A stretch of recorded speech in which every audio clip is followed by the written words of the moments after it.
Hey, my fellow YouTubers. So I appreciate all the new subs, all the comments. Really, really appreciate it. Love everybody. Thank you so much. Victoria T asked me how to deal with these family members if you're the family scapegoat.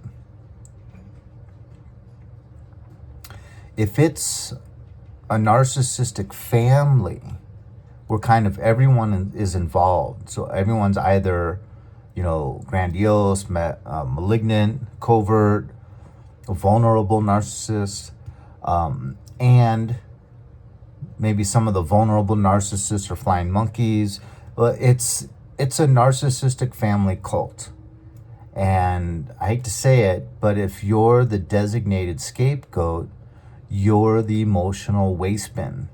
You are designated to be there to take the blame for the family problems, to absorb that so that everyone else feels better, and especially the matriarch or the patriarch, whoever is the head.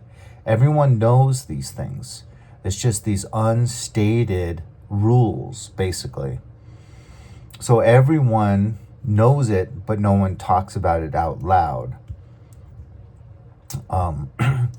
Now, if you're just the scapegoat, kind of given that title by the matriarch or the patriarch, but they're the only one that's clearly narcissist, I guess that could be manageable.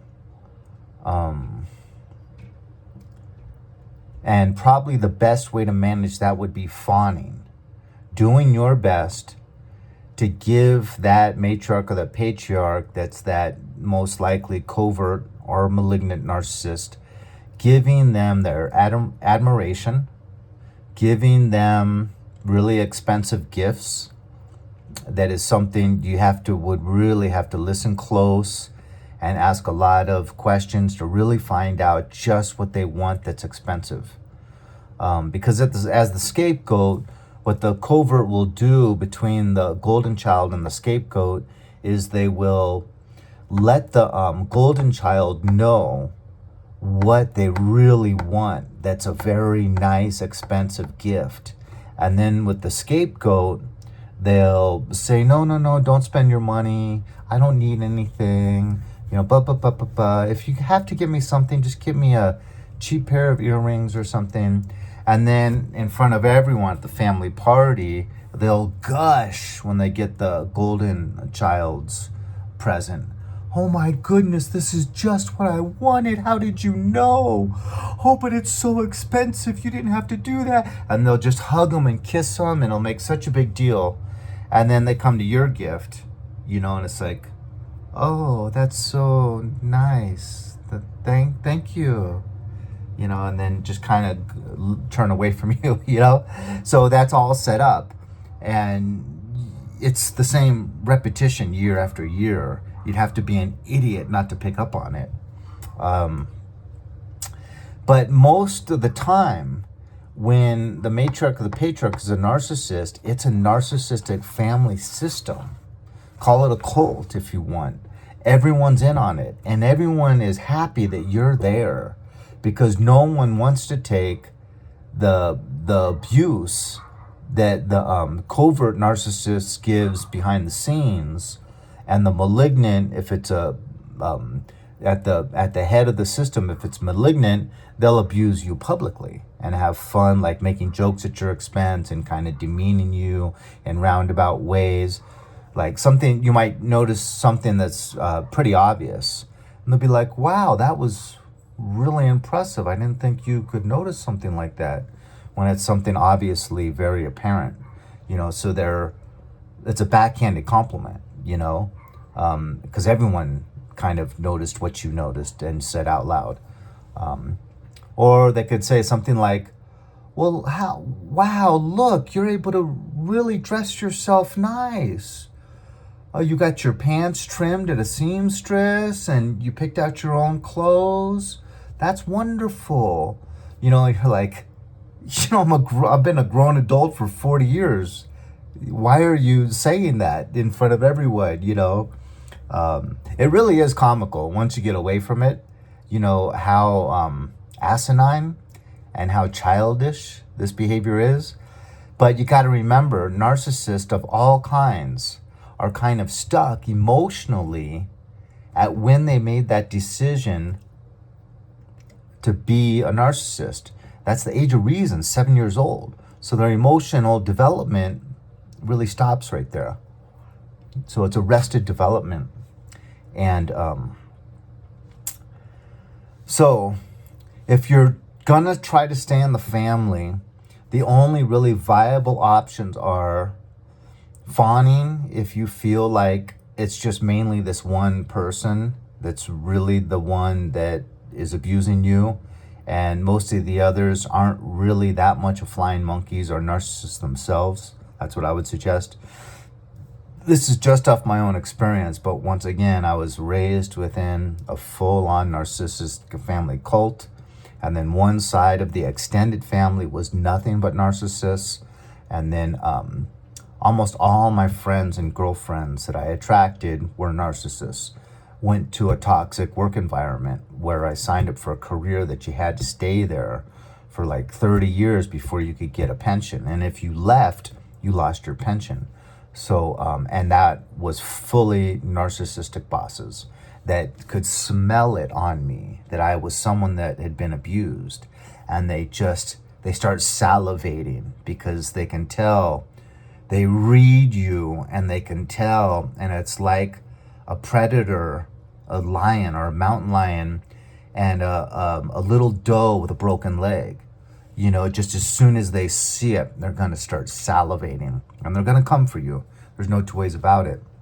LAUSD. So not only was the psychological services extremely toxic, but the bosses, so many DEI hires, you know, affirmative action.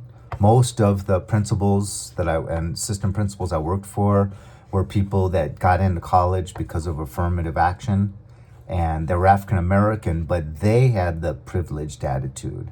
You know, it's supposed to be white people, but it was a little bit different in this situation. Very, very privileged. Did not have a good work ethic, did not take work seriously, but dressed to the nines and demanded that everyone kind of bow down to them.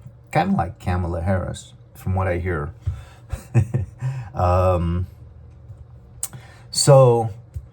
If you're going to try to stay in the family within a narcissistic family cult, you got to try to establish boundaries. You got to gray rock. But if you miss a party as the scapegoat, there is hell to pay. Whereas you'll realize Golden Child or a lot of the other people can miss a party by saying they have to study or they have some special event. It's no big deal. And they can even miss 50% of the parties, 75% of the parties. But as the designated scapegoat, if you miss one party, there's hell to pay. I literally got threatened by the patriarch that if you miss another party again, you're never going to be allowed to another one. And it's like, who in the hell do you think you are? Maybe I don't want to go to another one, you know? So gray rocking, though, is good for your sanity because they push certain buttons to get a certain response, which then allows them to emotionally regulate. They can't emotionally regulate themselves. So they push the same buttons they always pushed for decades and have always gotten that reaction, which is that narcissistic supply, which allows them to regulate their emotions. But when you gray rock, they didn't get it. So they tried button A, no response. Button C, B, C, D. And they're like, damn it. And they're going to pull out their old ones they used to use from way back. And they're going to try some different ones. A, B, C, D. They're not getting it. And then you're just going to, gray rock, say, well, it was nice talking to you. I have to go now. And you're going to be aware that they went through 8 different attempts, pushing 8 different buttons. And then you're going to hang up on them and they're going to be infuriated. They're going to call you right back. And they're going to yell at you. they're gonna go ballistic. So the best thing to do is just constantly get off the phone quickly. Only go to the parties where you feel it's safe. But my experience with Grey Rocking was there was many more smear campaigns that would go on. So when you'd go to that party, then all of a sudden you can tell everyone's looking at you like that matriarch or that patriarch just spread a really bad smear campaign. And it's like being a lamb going into the lion's den. And, so if you gray rock, if you're a scapegoat and you gray rock, you've got to expect more punishment, more explosive behavior directed right at you. Once again, if it's covert, it's going to be on the phone or when they can get you alone. If it's malignant, it's going to be demeaning and insulting and making jokes at your expense publicly in front of people. So gray rocking, in my opinion, just doesn't work unless you live far away and you can just ignore certain phone calls and you can get good at just going, as soon as the pushing of the button starts, just kind of going, oh, little Johnny's crying, or just write down. I first started doing that like over 30 years ago, writing down notes on ways to get off the phone call, ways to avoid arguments, so have that right by the phone and just be ready to get off, and they're going to say you hung up on them. That's fine, but you're going to just, try to pleasantly say, well, listen, it was so nice talking to you, but I have to go now. I have to go. I'm so sorry. There's a reason I have to get off right now. Goodbye. And you're going to basically have to hang up on them, which I never had the nerve to do. I was too respectful. You're born and raised to be a people pleaser if you're a scapegoat. So setting boundaries didn't work for me with my head narcissist. Would come over and just bring all these groceries that on purpose were things that I wouldn't eat, so that I'd have to take these things out of the bag and put them up in the cupboards, and they would just sit there and just fill up the kitchen, and then I wouldn't have room for the things I do eat. Or literally rearrange the furniture. Always leave tons of articles on the living room table and things like sleep apnea when I've never had sleep apnea. Just, constantly buying me tubes for tooth pain when I never had tooth pain, until I'd have like 5 or 10 different tubes of the exact same toothpaste that's supposed to kill pain when I never said I had tooth pain. So, just all these little things to cause frustration. So there's really no good way to deal with a narcissistic family system if you're the scapegoat, other than trying to just pull back and trying to safeguard yourself, and then being ready for the explosive anger that's going to come at you because they were using you for emotional regulation and they were using you as an emotional waste bin.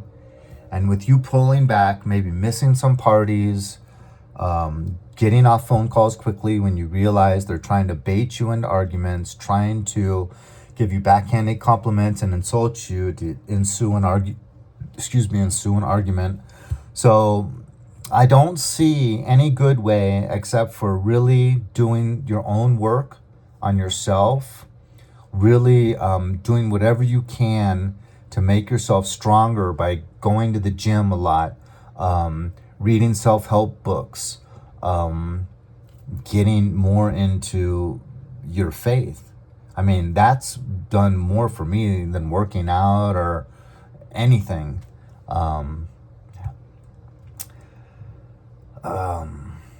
But you're going to have to play it by ear. And if you pull back and things just go haywire and the smear campaigns are off the chain, until what you literally see people whispering about you at parties while they're looking at you, then you might have to finally pull the plug and go no contact.